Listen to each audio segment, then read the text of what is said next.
number 3 seed of the East Regional Fighting Illini of Illinois are with us. They will play Duquesne in Saturday's game. With us is Luke Goode, Rodgers Coleman Hawkins. They are the 220 to 240 slot, and we will start with questions. Right here in the center. Thank you. It's for Ty and Coleman. Jeremy Warner, 24/7 Sports. What does Duquesne do defensively to knock people off their games, and just what do you see from them on film? You said Ty, right? I think they're very aggressive, very handsy defensively. They bring that on-ball pressure. They're heavy in the gaps. So an aggressive style defensively. Yeah, like Ty said, they're real handsy. Coach kind of compared them to Penn State, Ace Baldwin-like, real handsy. Try to get in the passing lanes, deflect passes, and kind of help from all over the place. We just got to make sure we're secure with the ball, catch and receive passes with 2 hands, and Down here in the corner, gentlemen. Luke, Tim Benz from Duquesne Radio and Trib Live in Pittsburgh. Since the other guys answered a similar question, I'll go down a slightly different path relating to Duquesne and their propensity to try to win games in the 60s or very low 70s. Do you try to speed them up, or are you willing just to play their game if that's how they want to dictate it? What are you guys more prone to do in that regard? Let's start with Luke here and go straight to the right. Go ahead. Yeah, I think, after watching film on Duquesne, they like to control the tempo. They do a good job of that with their 2 lead guards and, kind of their supporting cast. And, something that we want to do is try and get out in transition. We've been doing that all year. I think, speed up the tempo as much as possible. But, this team isn't afraid to have a low possession game as well. There's been, some times in the Big Ten where we've had to have low possession games. And, if that's something we need to do to win, I think we're capable of doing that. I agree with Luke. I think we're just as good in the half court as we are in transition. So I feel like we can play either way, and we kind of just go with what the game brings us. Yeah, I think Morehead State tried to slow things down yesterday, and we just kept staying the course and stuck to what we did. And ultimately, once we got stops and rebounds, and we were able to speed the game up a little bit. So just staying true to our principles, staying true to what we do, not rushing things, and then not turning the ball over as well, I think is a big key, because, that leads to a lot of their points are scored off of fast break points and second chance points. So, just not turning the ball over and getting great shots. Right-hand side, gentlemen. Hi, Sam McEwen from the Omaha World Herald. I guess this is for Coleman and Luke. You guys have been a part of a lot of teams here at Illinois with a lot of star players, over the years. What maybe makes this team unique and maybe more equipped to go further in the NCAA tournament than some of those previous teams? Coleman, you're first. I think our biggest thing is our uniqueness. I think people are able to play multiple positions. I think there's just a different style of play. In my early times here was more so ball screens and high lows.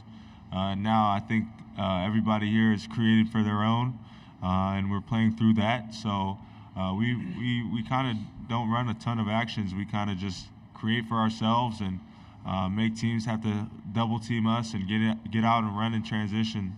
And I think that's been very beneficial for us.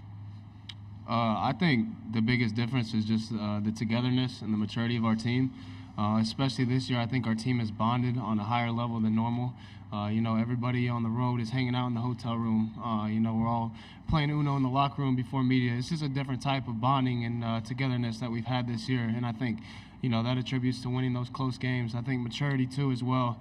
When you got, fifth-year seniors out there, Quincy, Marcus, Justin coming off the bench. You got Dain, who's in his 4th year of college basketball, Coleman, and you've got guys that have been in the program.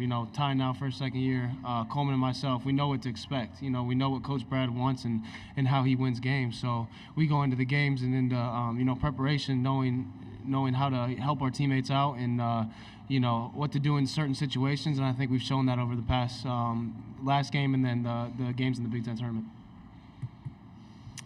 Right here to center. It's for Luke and Coleman. You guys know it's been 19 years since Illinois been to a Sweet 16. You guys were toddlers at the time. What's it mean to have this opportunity to be one step away and have the opportunity to be that team? Luke, you're first, please. Yeah, it's a great opportunity. We don't necessarily talk about that as much. That's more something kind of other people talk about. We just look at it as another game, another opportunity to win a game. Our goal after we won the Big Ten tournament, we said, it's going to last through Sunday night, and then once it hits Monday, we got 6 more games until the end of our season. So that's been our mentality. We haven't really thought of, records or anything like that or kind of the history of Illinois. It's more just like we got to focus on us, get ready for Duquesne, who's a great basketball team, and take advantage of this opportunity. Yeah, for sure. Like Luke said, I don't think it's really something we pay attention to. I think it's more so like been fans and people who love Illinois, who want to see the program do great, kind of been nagging and pulling that second weekend. But yeah, like Luke said, we're kind of just focused on that next game, and this next game is Duquesne, and focusing on that, not focusing and trying to get ahead. I think if we go out and play hard, we'll have a good chance of playing that next weekend. So, on the aisle right here. Corey Christen, DK Pittsburgh Sports. This is for Coleman. How has Marcus's ability as a passer been able to open up opportunities for your front court? He's had at least 8 assists over the last 3 games. How has that ability been able to open up things for you? I think it's been great because whenever we're in our pistol action and he's backing defenders down, they have to double team because he's a strong guard. He's 6'5", 6'6", and he's bringing the ball up the court. And most guards are 6'2" and maybe smaller, or not as strong as him. So it's been great to see him drawing double teams, which gets people open. I feel like he makes the right play the majority of the time, and he gets the ball out when he needs to. And ultimately, it's led to backside threes and step-in threes for me and for other guys. So it's been great to see that. And if we don't have the shot now, we're playing in rotation, and we're able to rip drive, spray it to other people. So it's been really good to see him take advantage of that opportunity, and he hasn't shied away from it. So I'm proud of him.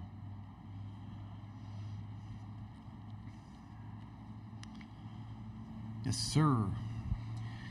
Ty, this is kind of about Coach Frazier. What is he? How has he kind of kept it light during practices or on the bench? I've seen videos on social media of him still being able to blow by some of the guys during practice, or he's still able to get up and dunk the ball. So how's Coach Frazier kept it light for you guys?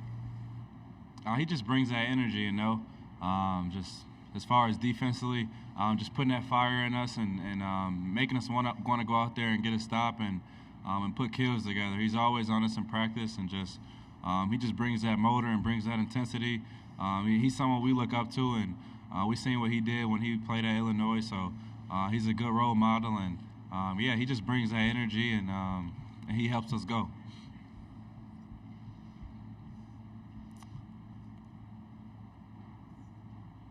This is for Coleman and Luke. Coleman, how does Dain change you, how the way you play, how the way the team plays when he's on the court? Same for Luke. Go ahead, Coleman.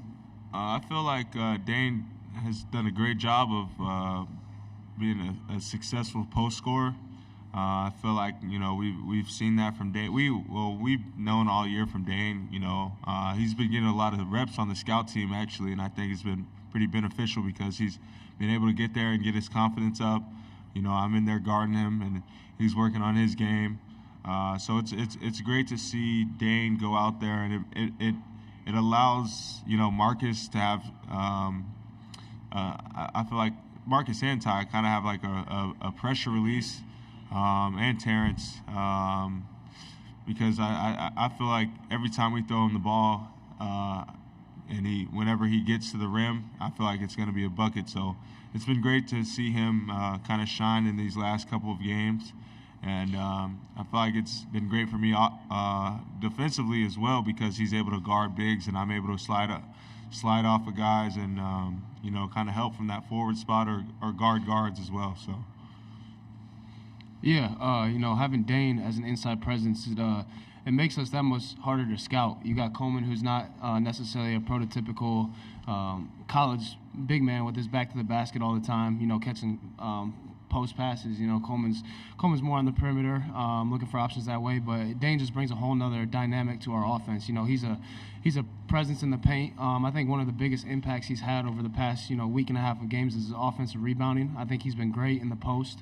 Obviously 9 for 9. That's special in the tournament like that, to have a performance like that was great from him, and it just adds another dimension to our offense. I mean, you talk about Coleman having the ability to pick and pop, and then you bring him in, move Coleman to the 3 and 4 to guard, and now you have an inside presence that can dominate a game and go 9 for 9. It's really hard to scout and it's hard to prepare for.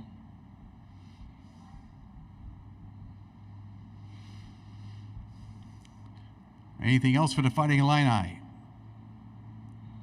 All right, gentlemen, thank you very much for your time. Good luck.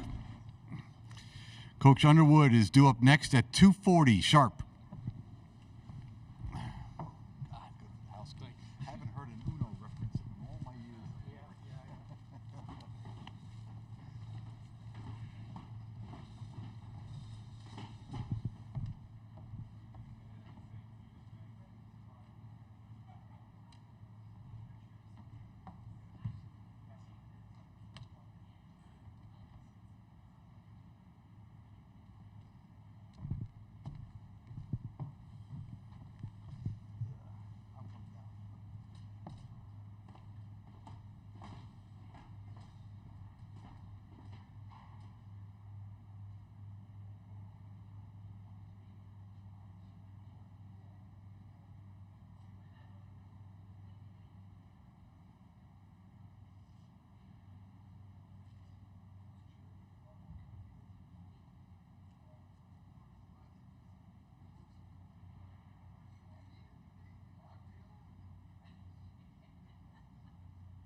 The 2:40 to 3 o'clock time slot belongs to Brad Underwood, the head coach of the University of Illinois Fighting Illini. We're going to ask him to make a statement about last night's game, the day in between, maybe tomorrow's opponent. Then we'll go to questions. Brad, please.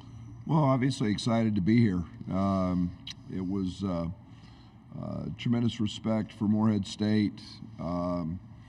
Preston and the job he's done there is remarkable. That was a very, very good basketball team.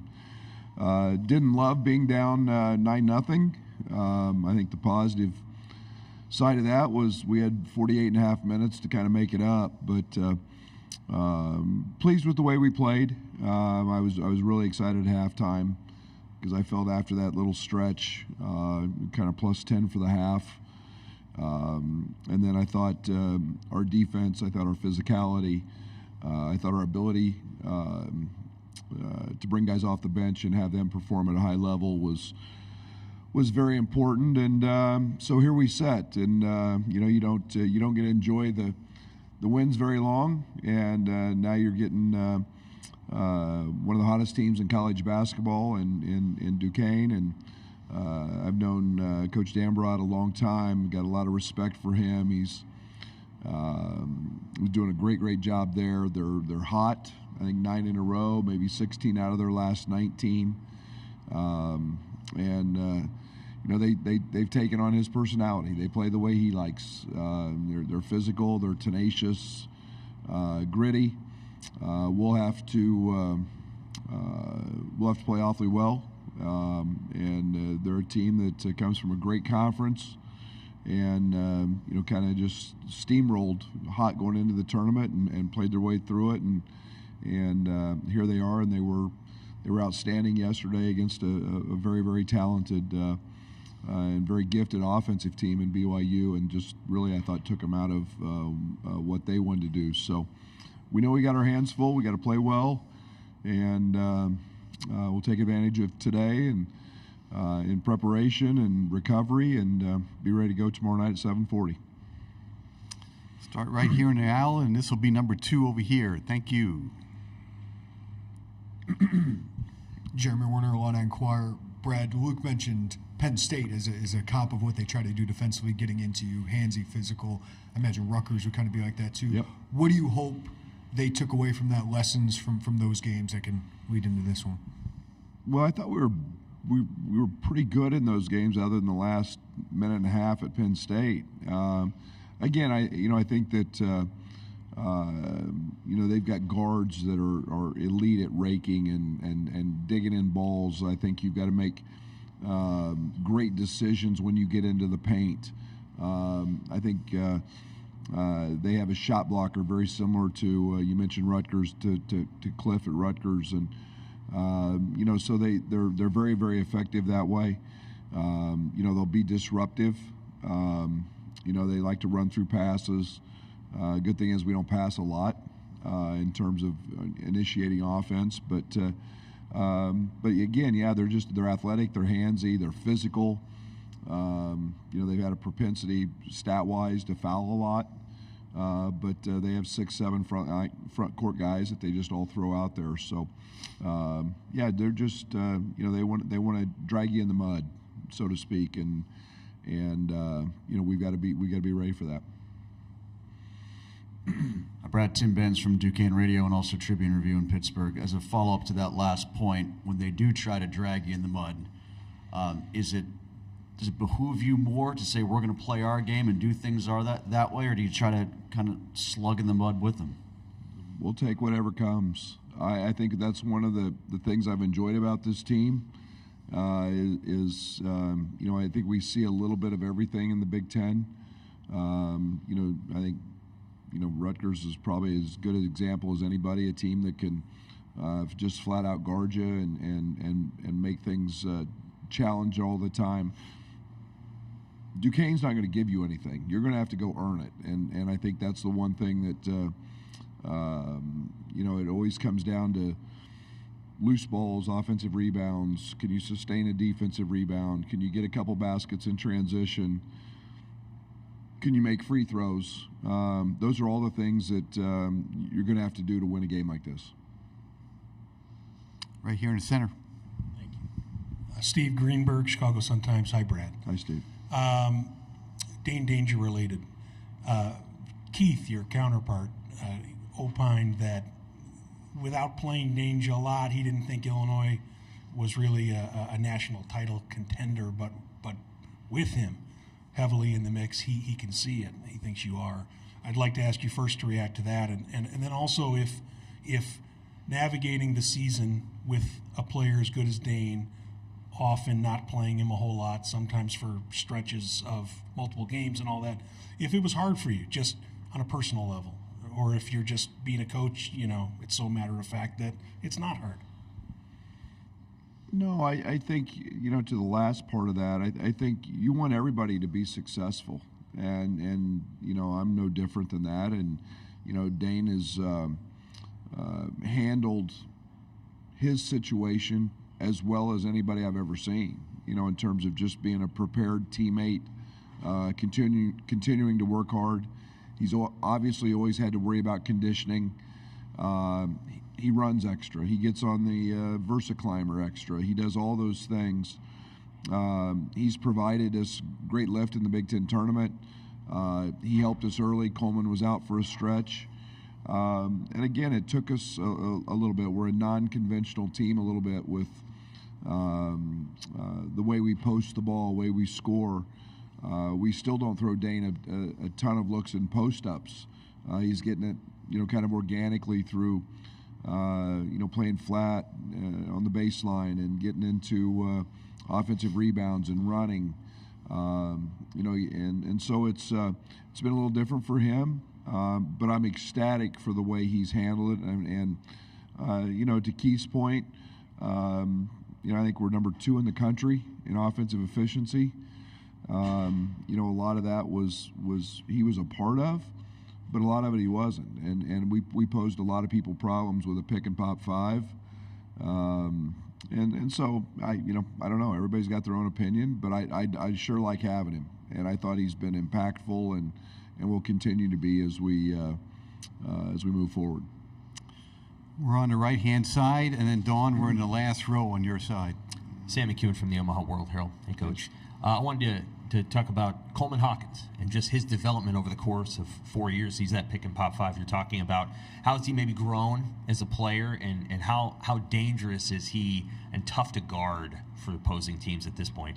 Well, he's grown immensely, and when you're around him every day and the people who have seen him,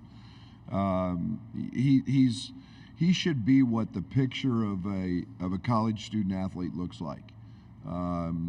He's run the gamut. As a freshman, wasn't ready physically. Played some on a good team. As a sophomore, we probably gave him too much too early. He hadn't earned a starting spot. That team was really good. We played him a lot as a 4-man. There were challenges with that, and he got benched. And he handled that adversity great. He's always been a great teammate. He's very, very competitive. Last year he's thrust into a leadership role with a team of a bunch of freshmen, 2 transfers, and Terrence Shannon and Matt Meyer. And, he's forced into a leadership role, so he's had to grow up very quickly.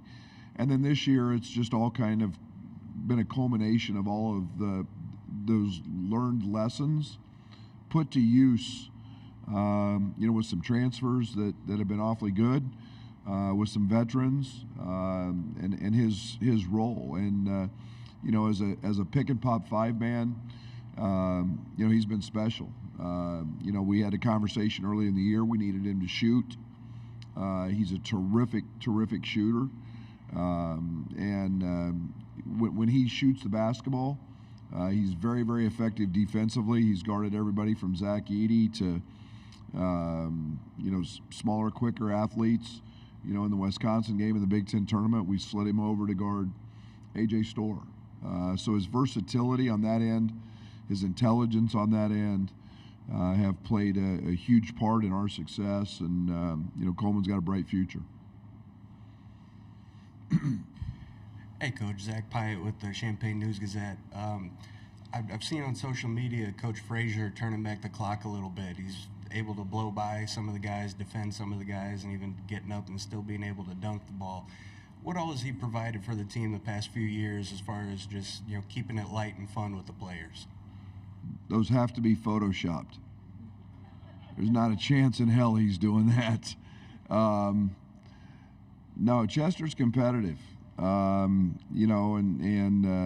think there's assistant coaches have tremendous roles in relationships with players and development of players. We've stated since the day I took over, we were a development program. There's a lot of facets of that word development, and it's not just on the court. It's off the court, it's the weight room, it's nutrition, it's academics, social issues, and Chester, the rest of our staff all do a great job. But Chester's fiery. He's a great competitor. He gives us an emotional fire sometimes, and most every day, to be very honest. And he has the ability to be an everyday guy and bring it, and that carries over to our team. Right here. Thank you. Thanks. Given the intensity of the lifestyle you lead as a high-level coach, is there any part of you that sees that Keith is stepping down, and is there a sliver in there that envies the idea of downshifting, maybe doing something else, going slower? No, I think that anybody who's done this for a long time, and Keith has done this and for long enough, for a long time. I think that the profession is changing. It's getting harder. It's not getting easier. We're dealing with the portal now, right now. The portal, really? This is the greatest moment in time for a college coach and a team. All of that takes away from maybe other things. And as you get a little older, you get a little different perspective on life, on truly what's important. And so I've got a great understanding of people wanting to step away. I get it. Am I ready for that personally? No, but I'm also pretty blessed. I get to coach with my son, and I've got wife who's very supportive, 2 wonderful daughters, and I try to keep them around as much as possible. And I have a really, I think, gift that I can flip a switch and step away from basketball pretty easily. But I get it, and I'm happy for anybody who chooses to be able to be done and know that they get to do it pretty much on their terms. Keith's been a grinder, a worker. He's had tremendous success. Jealous of really the way he's done it, and a lot of respect for him. We're under 7 minutes to go. We have 2 questions up. Go, please. Hey, Brad. Eric Olson with the Associated Press. Wanted to ask you what your opinion is of the college basketball replay, the review rules after the game last night with Kansas. Do you think the foul should be reviewable? I don't like to comment on stuff until I have both sides of it. I wish we had, like the NBA, I wish we had a challenge. And you're going to get me started on, like my frustration comes from the fact we play a different game in college than everybody else. We play a different game in the United States than everybody else. We're the only country in the world that doesn't play by the same set of rules at all levels. High schools don't have shot clocks. Some of them do, some of them don't. We have a different lane. We have a different three-point line. College basketball plays halves. Everybody else plays quarters. So there's a lot of things that are out there. But I do wish we had a challenge. I think it would help clean maybe some of that up. But it was the tough play. and you kind of live with the outcome. Right here. I'm going to have two, if I could. But Brad, Luke has always seemed ready in these moments, postseason moments. What is it about that? Or what is it about him that gives him that and the consistency that he's brought to your program? Yeah, and Luke, was it 2 years ago we played Houston, and we were without Jacob Grandison out with an injury, and man, he stepped in as a freshman and just was tremendous in these moments. He's not afraid. Luke has tremendous confidence. He's got a swagger about him that allows him to go out there and be successful. He puts in the work, so I think he's confident in his abilities. Now he's a little smarter than he was 2 years ago on the defensive side. He gets it. I thought he did a great job yesterday. So I look at a very confident guy with some swagger who's not afraid of the moment. And I know you're focused on the huge challenge ahead, but fans are so eager to get back to the second weekend. But this opportunity with this, so am I. Just sure, it's really hard, but Well, what would it mean to have this team be the one that does that for this program? If we're fortunate enough tomorrow, ask me that then, I'll tell you then. Not getting too far ahead. Anything else for the head coach? Yes, right here, Gina. Got about 4 minutes left. Go. We can't let you leave early. You probably didn't watch, and I hope you don't mind the question. Maybe you did, but FAU, you played, Northwestern, you know so well. Northwestern won. Any reaction to just what they've, being able to do that without Barry and Nicholson and what they're dealing with? Go Big Ten. No surprises. Boo's special. Boo's special, and I've said this all along. I thought Northwestern had maybe the best role players, most well defined as any team out there. The team they put together. I know Ty was out. Martinelli comes in and gives them something completely different. They developed. Chris did a great job developing depth.